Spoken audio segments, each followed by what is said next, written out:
Il y a deux versions de Emu. Aujourd'hui, je vais vous expliquer ça parce que j'ai l'impression que vous n'avez toujours pas capté. Il y a celui de God Valley, la version fantôme, ombre, on va dire. Puis il y a la version lorsqu'il se manifeste totalement, comme lorsqu'il est venu sur Elbaf. Donc là, vous êtes en train de me dire que Loki surclasse tous les monstres qu'il y avait sur God Valley sous prétexte que lui, il a réussi à le blesser et pas eux. Mais c'est normal. C'est comme si tu t'attaquais à une ombre, tu tapes dans le vide. Même si ton attaque est hyper puissante, mais ça va faire que le traverser. C'est ce qui s'est passé. Regarde, Luffy a fait la même chose avec Loki. Ils ont attaqué Imu lorsqu'il s'était ramené sous forme d'ombre à Elbaf. Ça lui a rien fait du tout. Par contre, lorsqu'il est venu lui-même pour s'embrouiller, là, ils lui ont foutu une raclée, tu vois. Là, il y a eu des dégâts. Là, il était obligé de bloquer. Il était obligé d'esquiver. Il était obligé de contre-attaquer, tu vois. Il n'était pas resté à se laisser faire et que les attaques le traversent. Et c'est pareil pour ceux qui étaient à God Valley. Ils ont attaqué le corps d'Imu sous forme d'ombre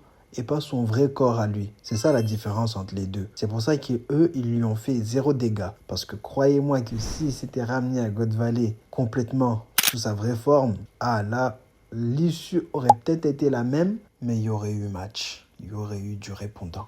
N'oubliez pas de vous abonner les gars, c'est ici que ça se passe.